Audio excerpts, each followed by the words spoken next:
Hello, everybody. How are you doing? It's the sage C.J Atemo, and welcome to another episode of Wisdom Moments on K24.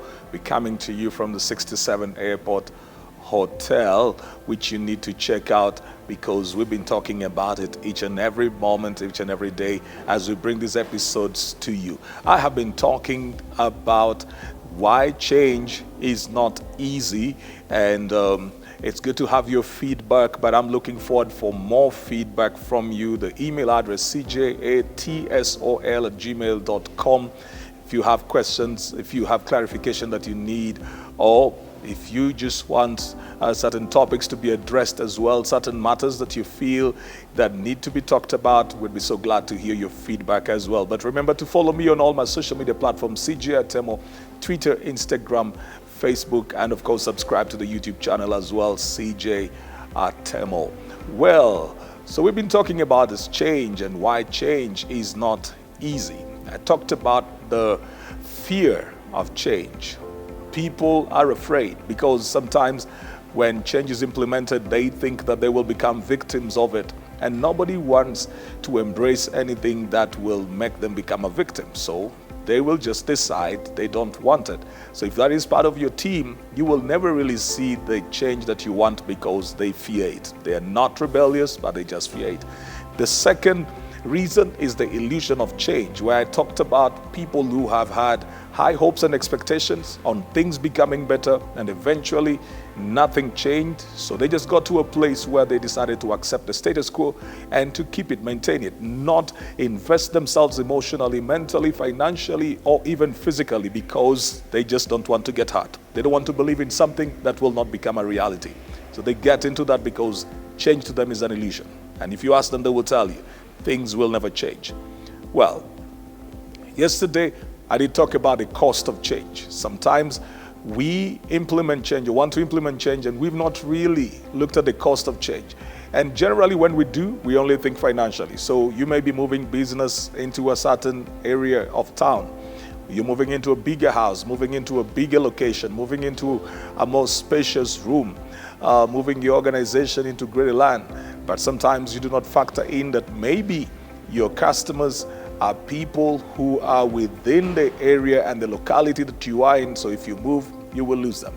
Sometimes it is the emotional aspect. And I did talk about the story of my son when we were moving houses and I had not factored in what that change would mean. We'd not thought about the issue of school. And when we got into it, it really costed us a lot. Well, I learned from my mistakes and I don't do that anymore. Today I want to talk about one of the other reasons why change is not easy, and that is just the enemies of change. And I'm talking about people, the enemies of change. Why do I call them the enemies of change? They are just people who will not allow any kind of change, even when it is beneficial. Even if you explain it to them, even if they think that it is going to be good for the general group, they will just say no. And sometimes they will resist it because they're not the ones who are in charge of that change. Or they just don't like the person who is trying to effect the change. They're people who are naturally stubborn and rebellious, and they make change not very easy.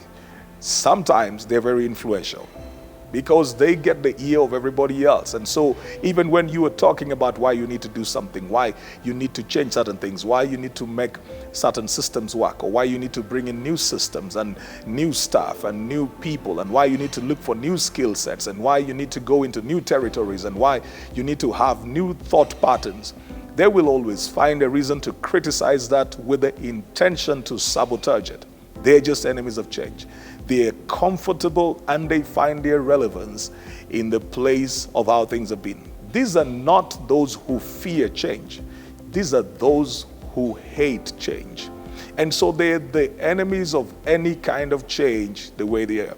See, the people who fear change will probably embrace it if it is explained to them, or if they realize that they will not be victims of change. It's for them, it is just a natural reaction to a certain stimulus where they think that they are threatened. But those who resist change, it's not even that they fear. They just don't want things to become different. They have built their niche, they have cut their niche and found it over there, and they have become kings in those spaces, and they never want anything else to trouble that because it will be too much work. They're selfish. They benefit too much from how things are, whether it is the things are dysfunctional, or there are many loopholes, or there's so much corruption, or there's a lot of loss. They don't really care because they are such beneficiaries that anything else, no matter how slight it is going to affect them. And they don't want that. They have no heart for progress, advancement. They have no heart for things getting better. They just think about themselves.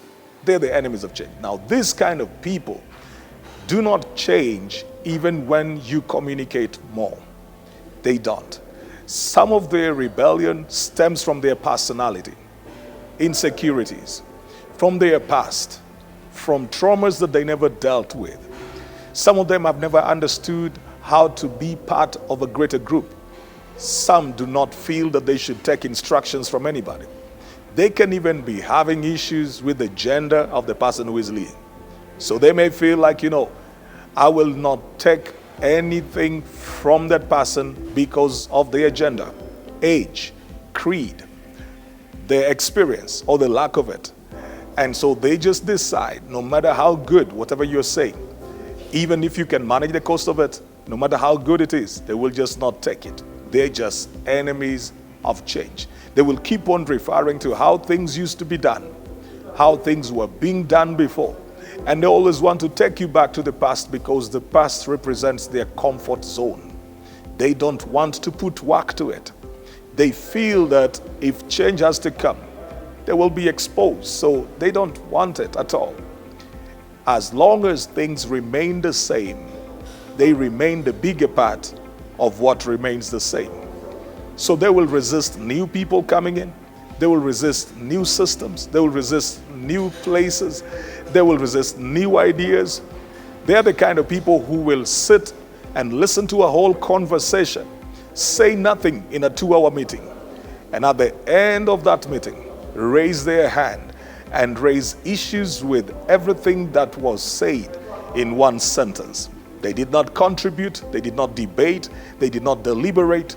They were just waiting to shoot down a whole 2-hour meeting so that people will go back to the drawing board because they actually did not want that change. If you sit with them across the table, their mind's already made up that they are not going to listen to you. And so they are not moving an inch. They are not going to compromise. They're not going to make any effort to make things go the direction that you would desire because they're very intransigent. Well, when you are handling those kind of people, it will be very difficult for change to be implemented. Sometimes you have to look for a new group, a new team, new people to begin to work with. Sometimes you really cannot ignore the people who are the enemies of change, but then you begin to find a way to move without them or to move around and have the kind of change that you can do, even if it is little, with your resistance, so that as things begin to move, you begin to gain the credibility from the other people who see the benefit, and with that probably cut their influence in the place, the organization, the team that you lead. But enemies are not easy to deal with when it comes to change. This has been Wisdom Moments on K24 with me, C.J Atemo. Till the next time, keep it right here.